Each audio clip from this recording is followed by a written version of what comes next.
Olá, bom dia, tudo bem com vocês?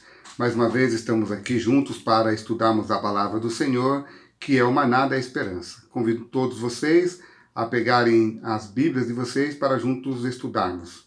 Antes de nós lermos aqui o Salmo 68, que é o Salmo de hoje, gostaria de fazer uma oração com vocês. Querido Deus, Pai Todo-Poderoso, louvado e exaltado seja o teu santo nome. Querido Deus, convido o Senhor, ó Pai, para iluminar as nossas mentes, para que possamos entender a Tua palavra e que o Senhor possa abençoar todas as pessoas que estão assistindo esses vídeos, que o Senhor possa abençoá-las e protegê-las de todo mal e de todo perigo, em nome de Jesus. Amém. Salmo 68, eu dei um título para esse salmo, o título que eu dei é O Senhor está marchando, o Senhor está em movimento. Então, eu separei aqui o Salmo 68 em 4 blocos, e os blocos estão separados assim, olha só que interessante. Do verso 1 até o verso 6, nosso Deus está vindo ao nosso encontro. Do verso 7 ao verso 18, nosso Deus está marchando adiante de nós. Dos versículos 19 até o verso 27, nosso Deus está habitando conosco. E é muito interessante que isso acontece mesmo. E no verso 28 ao verso 35 do Salmo 68, nosso Deus recebe tributos universais. Essa, então, é a separação que eu coloquei aqui do Salmo 68, tá bom? Então, eu separei ele aqui em 4 blocos. Então, o Salmo 68, ele tem 35 versos. Não vou ler todos esses versos, porque vai ficar estendido demais, mas quero aqui fazer algumas aplicações em cima desses 4 blocos, tá bom? Então, eu quero ler aqui para vocês a ideia do primeiro bloco. A ideia do primeiro bloco é, verso 1 diz assim, Deus se levanta. Aqui, queridos, tem uma alusão bem clara quando o povo de Israel levantava para marchar, para sair de um acampamento para começar a marchar rumo à cidade ou à terra prometida. Isso está bem claro lá no livro de Números, capítulo 10, verso 33 até o verso 35. Toda vez que eles saíam para a marcha, para ir até um outro acampamento, era um grito de alegria, porque Deus se levanta. Deus se levanta porque Deus está dando uma ordem. Está na hora de marcharmos, está na hora de irmos. Então, é Deus vindo ao encontro do seu povo. Ou seja, Deus está indo com eles e Deus está levando eles. Deixa eu falar uma coisa para vocês. Quando Deus tirou o povo de Israel do Egito, Deus prometeu que os levaria até Canaã. E quando Deus promete, queridos, Ele cumpre. Tem um verso muito importante que está lá no livro de Filipenses, capítulo 1, verso 6, que diz assim, Estou plenamente certo que aquele que começou boa obra em vós há de completá-la até o dia de Cristo Jesus. Ou seja, se Ele prometeu que Ele começa e Ele termina, então, queridos, a única coisa que eu e você não deve fazer é atrapalhar a ação do Espírito Santo. Quando Deus prometeu que tiraria o povo de Israel do Egito e os levaria até a terra prometida, era só eles confiarem que ele realmente levaria eles até a terra prometida. E ele assim o fez. Apesar dos percalços, apesar dos problemas que eles foram enfrentando durante a caminhada, que foi de 40 anos, queridos, nunca foi o objetivo de Deus, nunca foi o desejo de Deus que eles caminhassem 40 anos no deserto. Isso nunca foi o desejo de Deus. Mas, por causa da dureza do coração deles, eles permaneceram mais tempo do que o previsto no deserto. Queridos amigos, já era para Jesus ter voltado, querido amigo. Já era para Jesus ter voltado e ter nos resgatado desse mundo. Mas estamos aqui nesse deserto, padecendo. Sabe por quê, queridos? Porque às vezes nós atrapalhamos a ação do Espírito Santo na nossa vida. Então eu quero deixar bem claro para vocês. Deus prometeu que levaria o povo de Israel até Canaã e ele cumpriu. Apesar dos percalços, apesar de muitas pessoas terem morrido no deserto, mas ele conseguiu, ele levou. E está bem claro lá no livro de Josué, quando Josué atravessa o Rio Jordão e eles então vão começar a batalha para então possuírem a terra. Mas Deus ganhou as batalhas por eles e eles então possuíram as terras. Queridos amigos, aqui do verso 1 até o verso 6, fica bem claro. E é muito interessante, queridos, que aqui no verso 4 diz assim, olha só que interessante. Cantem a Deus, cantem louvores ao seu nome, exaltem aquele que cavalga sobre as nuvens. Senhor é o seu nome, exultem diante deles. Aqui é uma alusão, queridos, parece que enquanto ele está marchando, enquanto ele está caminhando ali com o povo de Israel, enquanto ele está indo ali, Deus está falando, está na hora de vocês prepararem o caminho para a minha chegada. Isso lembra muito bem o que está lá em Mateus capítulo 3, verso 1 em diante, quando aparece ali um homem chamado João Batista. João Batista, queridos, ele aparece no cenário um pouco antes de Jesus aparecer ali para começar a sua obra. João Batista, queridos, ele é o precursor, aquele que vem preparar o caminho para a chegada do Messias. Então, entenda bem, queridos, enquanto ele está entrando, enquanto ele está conquistando, ele diz, exaltem, louve o seu nome. Sabe por quê? Porque o Rei da Glória está chegando, prepare o caminho. É como se Deus estivesse falando, filhos queridos, abram o coração para que o Rei da Glória entre. E quando o Rei da Glória entrar, ele vai fazer maravilhas na tua vida. Então entenda muito bem, queridos, nós precisamos louvar o nome de Deus. E quando nós louvamos o nome de Deus, o coração abre para que o Espírito Santo possa entrar e fazer morada no nosso coração. Queridos, a ideia dos versos 1 até o verso 6 é: nosso Deus está vindo ao nosso encontro, amém? E logo ele vai chegar, queridos, mas ele espera que você prepare o coração para a chegada do Espírito Santo hoje, na sua e na minha vida, porque ele já está conosco. Quando Jesus subiu ao céu, ele deixa bem claro ali no Evangelho de João, no capítulo 14, que quando ele subisse ao céu, ele deixaria a nós o Consolador, que é o Espírito Santo. Ele está aqui e ele quer fazer morada no meu e no seu coração para nos convencer do pecado, da justiça e do juízo. Somente o Espírito Santo pode nos convencer que somos pecadores, que precisamos da justiça de Cristo, para que o juízo de Deus não nos condene, mas sim nos salve.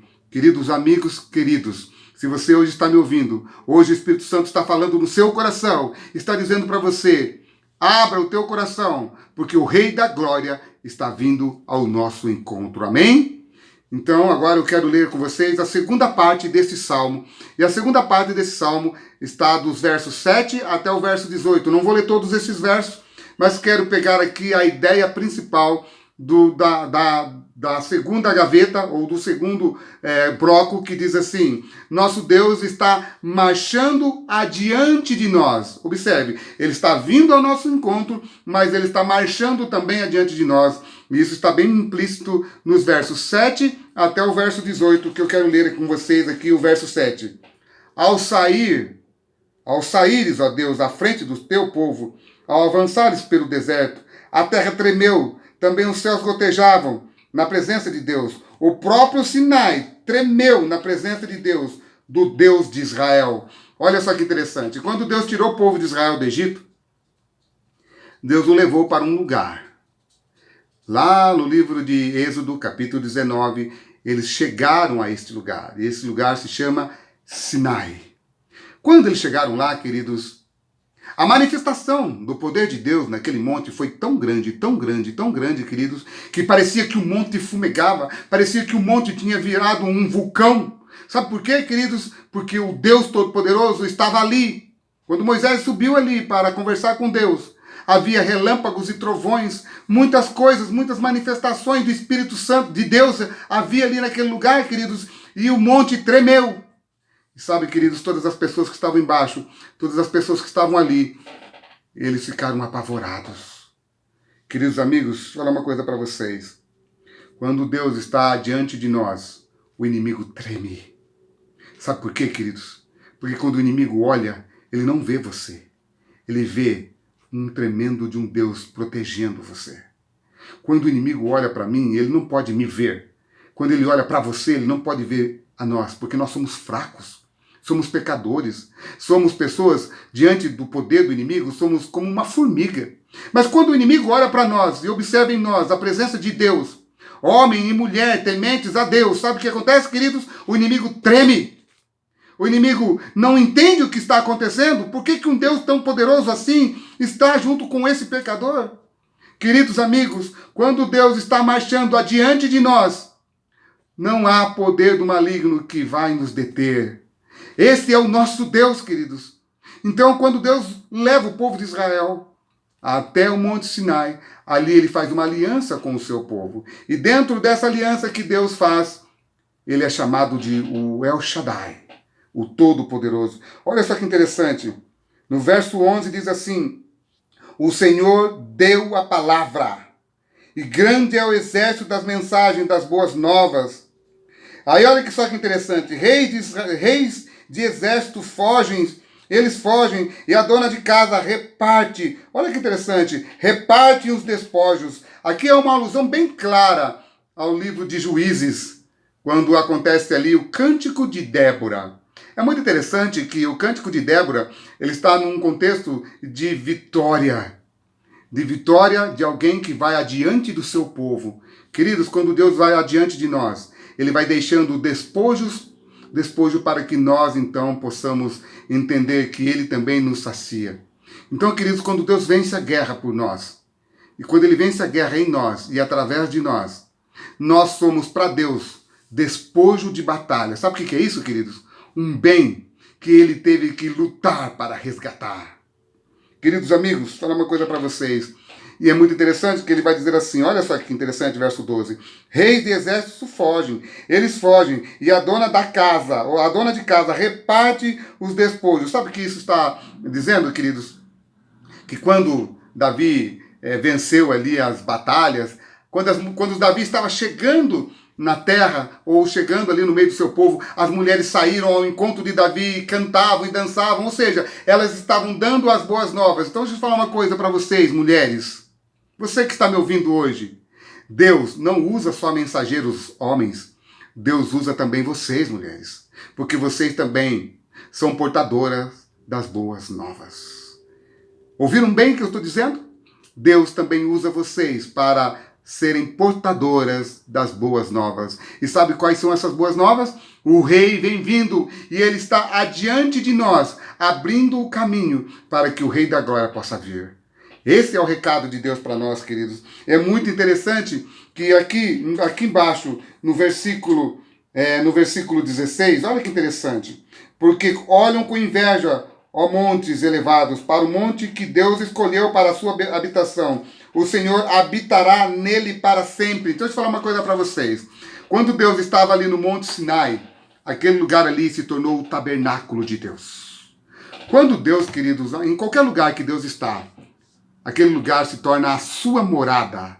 Então, olha só que interessante. Paulo vai usar isso lá em 1 Coríntios, lá no capítulo 6, no verso 19, ele diz assim, que o nosso corpo, nós somos templo do Espírito Santo, ou seja, se Deus habita em mim, se o Espírito Santo habita em mim, Deus faz de mim um templo, um santuário. Então, deixa eu falar uma coisa para vocês, queridos, não maltratem o templo do Espírito Santo, não fumem, não bebam, não usem porcarias, sabe por quê, queridos? Porque Deus quer habitar em mim e quer habitar em você. Mas não tem como Deus habitar num corpo, numa mente que está cheia de fumaça, numa mente que está embriagada, queridos amigos, uma mente que está só pensando em prostituição, pensando em coisas banais. Queridos amigos, Deus quer habitar em nós. Quando ele habitou ali no templo, ele estava lá era a presença dele. Quando ele estava no Monte Sinai, ali era o lugar da sua habitação. Quando Jesus veio a essa terra, onde ele passou, ali era o lugar da sua habitação, porque João vai dizer isso lá no seu evangelho, no capítulo 1, verso 14, ali, que aonde ele estava, ali ele tabernaculou, ali ele fez daquele lugar a sua morada. Deus quer fazer de mim e de você a morada dele, porque nós somos o templo do Espírito Santo. Mas não dá para ele habitar num corpo, numa mente, onde essa mente só pensa em prostituição, onde essa mente só pensa em porcarias. Querido amigo, hoje Deus está falando, filho, eu quero habitar em você, eu quero fazer com que você cumpra as minhas vontades. Sabe por quê, queridos? Porque por si só eu não faço as vontades de Deus. Por mim, eu não estaria gravando esses vídeos para vocês. Mas é a ação do Espírito Santo. É Deus falando ao meu coração para falar com vocês. Então entenda, queridos, não estou falando aqui com vocês porque eu sou bonzinho, Estou falando com vocês porque o Espírito Santo está me comovendo todos os dias. E hoje, querido, o Espírito Santo quer mexer com você, quer habitar em você. Então deixe o Espírito Santo habitar em você, porque aonde ele está, ali é o santuário de Deus. Amém? Então agora eu quero ir para a parte final, que é aqui agora, o nosso Deus está habitando conosco, do verso 19 até o verso 27. Olha que interessante. Do verso 19 do Salmo 68 até o verso 17. Eu quero mostrar algo muito interessante. Antes de eu ler esse verso 19, eu quero voltar aqui ao verso 18, que o verso 18 ele chama muito a atenção. Olha só que interessante. Subiste às alturas, levaste cativo o cativeiro, recebestes homenagem por dádivas, até mesmo rebeldes, para que o Senhor Deus habite no meio deles. Queridos, isso aqui é uma alusão muito interessante que Paulo vai fazer lá em Efésios capítulo 4, no versos 11 do verso 8 até o verso 11. Ali dá para entender, queridos, que quando Cristo venceu na cruz do Calvário, e quando ele ressuscitou, quando ele morreu, ali no livro de Mateus, capítulo 27, do verso 50 em diante, quando o véu do templo ele é rasgado de cima a baixo, e aí então ali aparece que algumas sepulturas se abrem, e aqueles que estavam cativos pela morte, porque ali ainda a morte parecia que vencia aqueles que estavam mortos. Quando Jesus vence na cruz, Jesus tem o direito dos despojos. E sabe quem são os despojos? São aqueles que morreram aceitando Jesus como seu Salvador. E sepulturas se abriram. E quando essas sepulturas se abriram, queridos amigos, muitos daqueles que estavam no pó da terra ressuscitaram e entraram na cidade. E muitos viram aquelas pessoas. Queridos, quem será que foi ressuscitado naquele dia quando Jesus morreu na cruz do Calvário? Quando Jesus morre na cruz do Calvário, ele toma posse dos despojos. Sabe quem eram os despojos da batalha? Aqueles que morreram em Cristo Jesus. Quando Jesus vence na cruz, sepulturas se abrem. Então, deixa eu falar uma coisa para vocês, queridos amigos. Sabe por que eu e você teremos a certeza da salvação? Porque Cristo venceu na cruz do Calvário. E ele morreu, mas ele está vivo. Hoje ele está no santuário intercedendo por mim e por você. E porque ele vive, podemos crer no amanhã. Porque ele vive, ainda que a morte hoje nos alcance, ele vai nos ressuscitar quando ele voltar das nuvens dos céus. Amém? Essa é a minha esperança, essa deve ser a sua esperança. E quem tem essa esperança no coração, não anda temeroso, não anda com medo, anda assim com a cabeça erguida, para fazer a vontade de Deus. Mas, se ainda assim coisas acontecerem, saiba que Cristo venceu por mim e por você. Queridos amigos, esse verso 18 é uma alusão clara a Efésios capítulo 4, verso 8 até o verso 11. Só que agora, no versículo 19, onde nós vamos ler aqui a terceira e última parte, a terceira parte aqui, do verso 19 até o verso 27, são 4 partes, como eu falei para vocês, agora é a terceira, que diz assim, muito claro, nosso Deus está habitando conosco. Agora, como que ele vai habitar conosco, do verso 19 até o verso 27? Não vou ler todos, apenas o verso 19, diz assim, bendito seja o Senhor que dia a dia leva o nosso fardo. Deus é a nossa salvação. É muito interessante que a palavra dia a dia significa o seguinte, queridos. Ele foi o redentor do povo de Israel no passado, foi o redentor de todos quando ele esteve aqui e também é o nosso redentor hoje e para sempre. Ele é o Deus que foi o Deus do passado, o Deus que elegeu um povo, o Deus que resgatou um povo, o Deus que fez esse povo entrar em Canaã, o Deus que hoje também quer resgatar você, quer viver com você e quer levar eu e você até as mansões celestiais. Glória a Deus, queridos. Sabe por quê, queridos? Porque é Ele que vai carregar o meu fardo e o seu fardo. Porque isso está bem claro lá no livro de Mateus, capítulo 11, verso 28. Olha bem que a Bíblia diz lá em Mateus 11, 28, que diz assim, eu quero ler com vocês, Mateus 11, 28. A Bíblia diz assim, lá no livro de Mateus, capítulo 11, verso 28. Olha que interessante o que a Bíblia diz. 11, 28 diz assim, venham a mim todos vocês que estão cansados e sobrecarregados, e eu vos aliviarei. Tomem sobre vocês o meu jugo e aprendam de mim, porque sou humilde de coração, e vocês acharão descanso para a sua alma, porque o meu jugo é suave e o meu fardo é leve. Queridos, Deus promete caminhar conosco, mesmo que pareça ser difícil demais ser obedientes à palavra dele. Se ficar difícil, ele diz, eu estou com vocês, eu não vou abandonar vocês. Quando vocês passarem pelas águas, elas não te submergirão. Quando passares pelo fogo, ele não te queimará. Esse é Deus, queridos, o Todo-Poderoso. Aquele que vai adiante de nós, mas aquele que hoje habita conosco, queridos. Isso é fantástico, isso é maravilhoso. É interessante que aqui embaixo, no verso 24, olha só o que vai aparecer. Viu-se, ó Deus, o teu cortejo, o cortejo do meu Deus, do meu rei, no santuário. Os cantores, verso 25, os cantores iam na frente, a última linha, as moças com tamborins.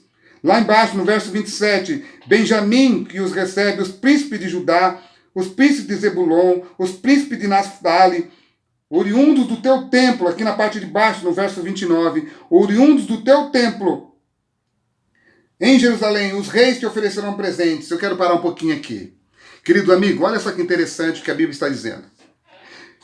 Quando o cortejo de Israel levantava acampamento, todos aqueles que tiveram ali a alegria de carregar a arca, que era o símbolo da presença de Deus, a arca não era Deus, a arca era o símbolo da presença de Deus.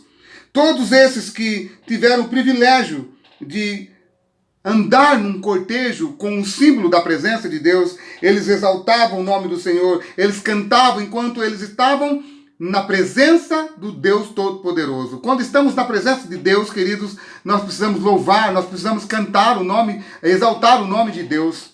E é interessante, queridos, que oriundo do templo de Jerusalém, os reis te oferecerão presentes, queridos. Isso tudo vai acontecer. Sabe por quê, queridos? Porque quando Deus, olha bem que interessante, quando Deus vem vindo ao nosso encontro, quando Deus está adiante de nós, e quando o nosso Deus está habitando conosco, muitos verão em nós a presença de Deus. E quando os gentios, aqueles que não creem em Deus, veem em nós a presença de Deus, porque nós vamos testemunhar, nós vamos viver, nós vamos falar de Jesus para as outras pessoas, falar à altura do Deus Todo-Poderoso. Aqueles que não acreditavam vão passar a acreditar. E quando ele voltar nas nuvens dos céus, eles também serão salvos pelo seu testemunho.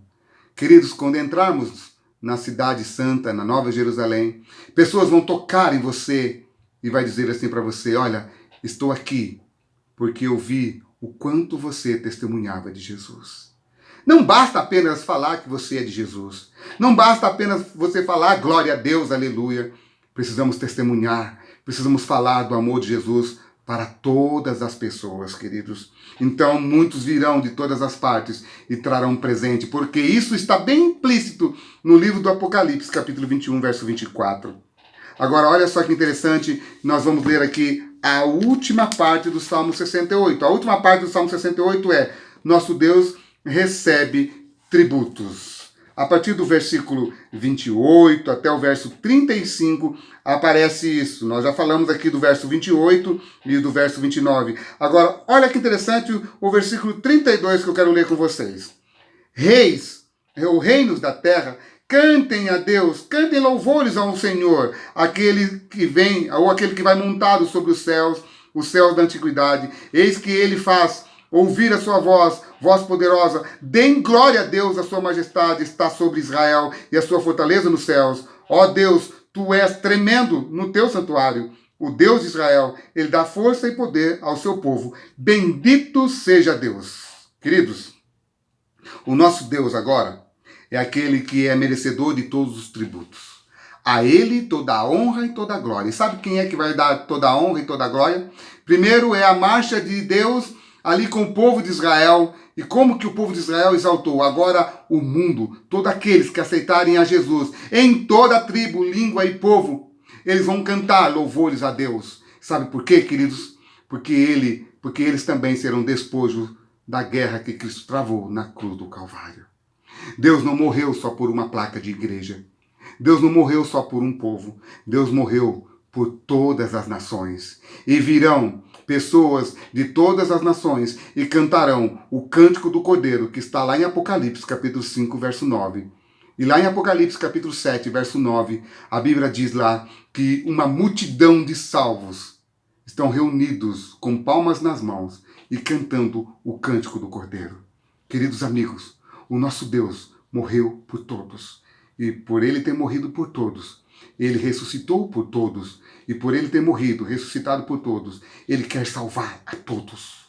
Então, abra o coração, deixe o Rei da Glória entrar e fazer morada no seu e no meu coração. Que Deus abençoe você. Não fique batendo cabeças para lá e para cá. Não fique indo para lá ou indo para cá sem saber o que fazer. A palavra de Deus tem a resposta para a nossa vida, porque ela é o maná da esperança todos os dias. Então, querido amigo, tome hoje essa mensagem para você. Aceite Jesus como seu Salvador pessoal. Entregue o teu caminho ao Senhor. Obedeça aos mandamentos de Deus, porque a Ele toda a honra e toda a glória. E que Deus assim te abençoe. E se esse estudo for relevante para você, publique. Mande para outras pessoas, porque todos precisam saber que o Rei da Glória está vindo. Prepare o seu coração para que hoje o Espírito possa habitar em você. Em nome de Jesus. Amém.